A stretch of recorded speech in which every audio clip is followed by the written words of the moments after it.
Hi, my name is Hubbard, and I'm going to be talking about queer rights in America and how people view queer rights in America. Currently in America right now, queer rights are on the rise. We've made huge steps in the right direction these past 4 years in legalizing gay marriage and including small amounts of representation in the media, but it isn't enough. I interviewed several people asking them about their stance on queer rights in an effort to see how everyday people feel about queer rights movement and if it's moving in the right direction.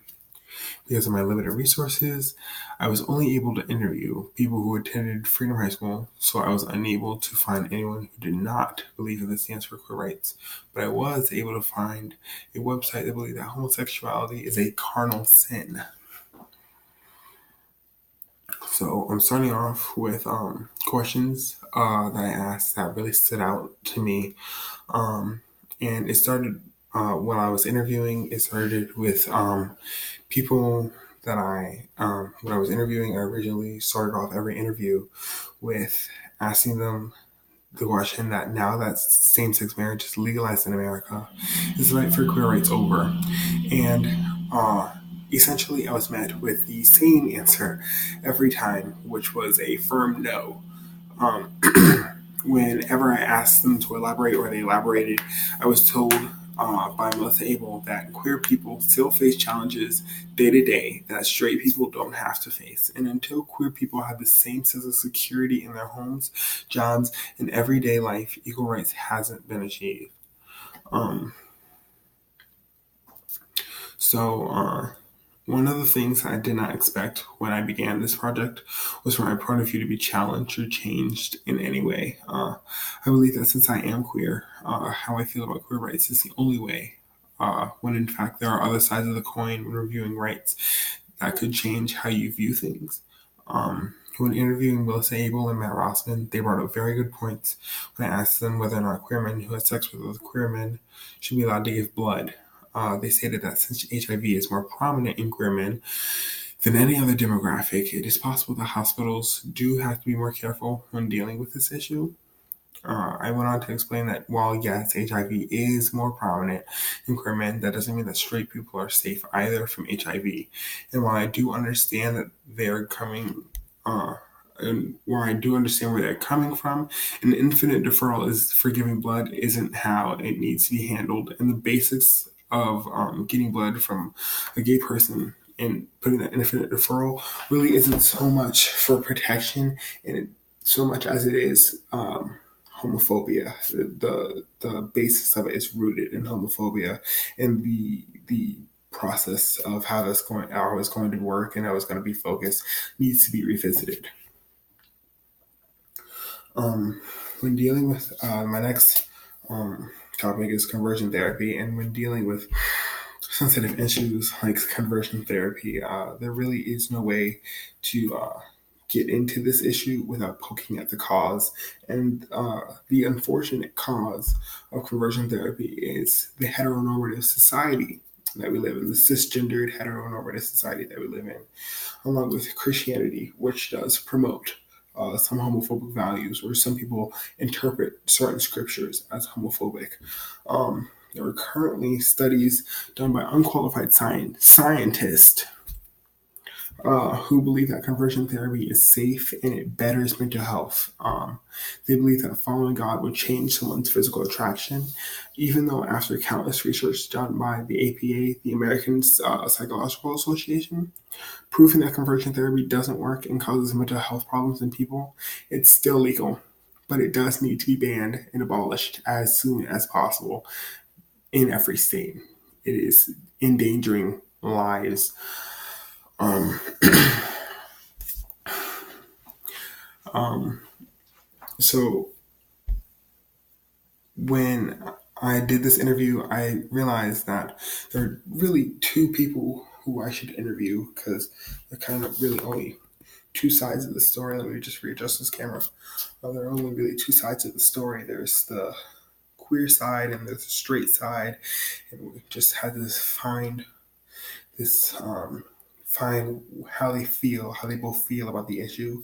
Um, so starting off with the queer people, when I talk to queer people, they seem for the most part All of them were very educated on the topic and queer rights and talking about how queer people deserve rights and how being queer has affected them.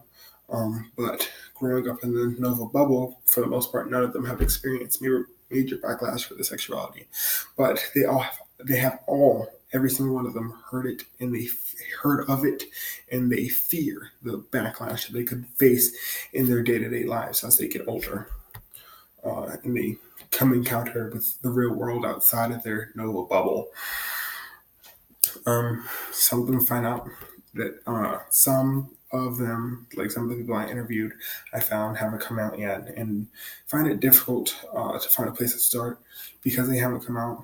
I didn't know they had come out to me, so I won't be including them in this interview, in this video podcast, but I will be including quotes that they told me. But I won't go into detail about who this person is or how they spoke. With each queer person I interviewed, all of their problems are different. So starting off, my first person I interviewed was Hannah Lee. And when I asked about her day-to-day sexualness as a bisexual woman, she said that she faces struggles when her peers don't recognize her bisexuality for what it is, and that others will invalidate her sexuality. She said that she even has some accounts where she would face negative feedback from inside the queer community. This isn't uncommon for bisexual people because they lie in a sort of middle ground between gay and straight on the spectrum. Some will say they're too gay and others will say they're too straight. But that's not how it feels to them. They just want to be themselves. Moving on into another group of queer people I interviewed with KB and Doria. KB and Doria both come from different backgrounds. Doria's family is very understanding and very accepting. Even while living in this acceptance, she does realize that not all queer people have it as well as she does. She wishes there was a place where queer people could be more open and could feel like they're accepted for being themselves. It's part of the reason why why she leads Milk Club. She tries her hardest to be inclusive for everyone, for all walks of life, because of how everyone deserves to be treated. But KB's family is a bit more difficult. KB is non-binary and pansexual, so they feel like they kind of have to come out twice. When trying to come out to their mom, KB found that their mom didn't understand pansexuality, nor did they understand what being non-binary was. So they quit trying to explain. And KB thinks that there should be more representation of all forms of queer people for all genders. They said that if people could just see it in mainstream media more often, then maybe it would be easier to understand and accept rather than be so confused about it. Moving on to the straight people that I interviewed. When I interviewed people who identify themselves as straight, I was met with a mix of awkwardness and some signs of advocacy. The people I interviewed that gave us a sense of awkwardness didn't seem like they knew much of what they were talking about, which I wasn't surprised by, because since they're not queer, they're not facing issues. They're not facing these issues. They'll never have to face these issues, so it makes them less likely to be informed on queer rights. But those who were informed knew almost more than I did about queer rights. They like to keep themselves informed on topics, which is how everyone should be. Everyone should always be grasping for the knowledge about everyone and about how everyone has to deal with certain things in life and how everyone has to live their day-to-day life and the struggles that every person has to deal with. Because just because I'm male doesn't mean that I shouldn't know the struggles that a woman faces. I should know that she struggles with abortion and not getting paid as much, and the government trying to regulate her body. Like, there are certain things that I should just know, and that's the same thing for straight people. There are certain things that they should just know.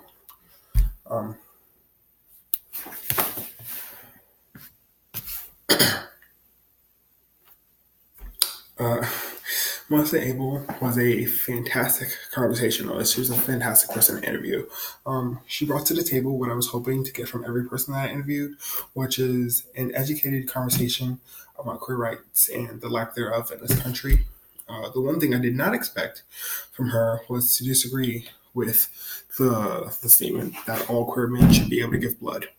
At first, I was kind of taken aback by it, but after listening to what she had to say from a science standpoint, I began to understand that where there are precautions that need to be taken in order to prevent HIV from being given to patients in need who need that blood to survive. They shouldn't be exposed to HIV, and they shouldn't have to fear being exposed to HIV. But she did agree that an infinite referral is not the right way. But she didn't know how to make sure that 100%, how to make sure 100% that HIV is staying out of blood donations. Because while testing can be done, it can take time for symptoms to appear in the blood. But also the referral shouldn't be longer than 2 weeks. And it should be for anyone who's had sexual relations with anyone, regardless of gender or sexuality. Another straight person I interviewed was Natasha Kasupagu. Natasha also provided a wonderful interview. Our interview didn't feel so much like an interview; it really flowed like a conversation, which is how whenever you're talking with someone about challenges that a minority faces, that's kind of how it should go every time. We need to have conversations with one another about these issues so that everybody has a more basic understanding of what's going on, so that we can all work together to make these strides to make the world better and more inclusive and more progressive. But when I talked with her, she talked about her friend's sister who was put into conversion therapy, and she speaks about how that affected both her friend and her sister. Her sister was queer, and Natasha said that her parents just took her friend's sister away. There wasn't a warning. She was there one day and gone the next. And while she was gone, her friend's sister wasn't allowed to have any contact with the outside world, and this made her friend go into depressive stages. Once her sister finally returned, she wasn't the same when she got back. She acted differently. Natasha had a first-hand experience on the dangers and mental health issues that come along with being in conversion therapy. Not so much firsthand, but like secondhand. Like she knows the story. She has seen it happen. It caused me to look deeper into the situation, and I won't be including that into this essay because there's not enough time. But conversion therapy does not work. It only causes low self-esteem. It raises the chance of suicide. It raises the possibility of mental health issues, and it all overall is traumatic. It's a traumatic experience for anyone who has to go through it. Now I'm going to be speaking on controversy, because giving basic rights to people is controversial. While those in Nova have liberal beliefs about queer rights, that isn't how everyone in America feels. An organization called the TFP Student Action Organization has very homophobic views. They believe that homosexuality is a sin and must be opposed. In their article called 10 Reasons Why Homosexual Marriage is Harmful and Should be Opposed, they speak about how they believe that marriage is strictly between a man and a woman, and because it's the only biologically correct way. They also speak about how it's in the best interest for a child to be raised by the natural father or mother because single parents don't exist. And that in this way, the child would be deprived of a mother or father role in their life, and that the child would end up being worse because of it, because single parents don't exist. The article states that since same-sex marriage is sterile, it cannot be called a marriage because it can't create a family. One of the final reasons for opposing same-sex marriage is because this forces acceptance on all of society. And lastly, they said that same-sex marriage offends God and that same-sex marriage spits in his face. Homosexual marriage is not wrong, and it is not immoral. Same-sex couples can't have a baby naturally, but they can still properly raise a child better than some straight parents. Homosexuals are actually more likely to adopt a child from varying ages and put them in loving, caring homes, and because that's their first choice, while straight couples is usually their last choice, and they come into the relationship of parenthood depressed and upset that they couldn't have their own child. If the only reason for marriage is for procreation, then that invalidates every single married couple that can't have children or doesn't even want to have children. So that means every single sterile woman and every single man who's sterile who gets married, their marriage is invalid.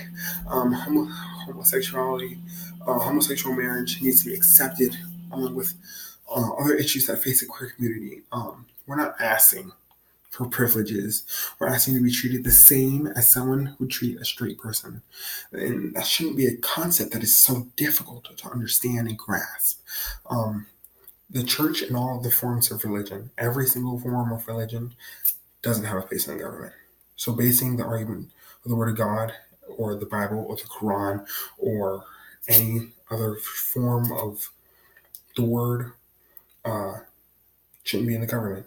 The government is supposed to represent the wants and the needs of every single person under their jurisdiction. And that includes queer people, that includes people of different religions. That's not just yours. That includes people who have no religion. So including God into their argument invalidates a reason to cut out homosexuality from the government. To close out, the fight for queer rights is not over by any means. And organizations like the TFP student organization doesn't have a voice. And once queer people feel safe in their workplace, and when the average lifespan of a trans person of color is past 35 years old, the fight is not over. Queer people aren't even asking for a lot. They're not asking to be held to a higher standard than not asking for privilege. They're asking to be seen as normal, and they don't want to feel like holding their partner's hand in public. It's a political statement. And finding proper representation for queer people shouldn't be a difficult task. Being queer should not be a secret that we keep from children. Queer rights shouldn't be something that is debated by the Supreme Court. It should be a given thing automatically. And there's still a myriad of basic rights that queer people have to fight for. And until all queer people are able to gain access to those rights, we cannot rest in the fight for rights. So, as I am running up on 18 minutes now, I'm sorry I cut out. I tried to talk fast. I'm going to go ahead and close. Thank you for watching my video essay, and I hope you have a wonderful day, Miss HY.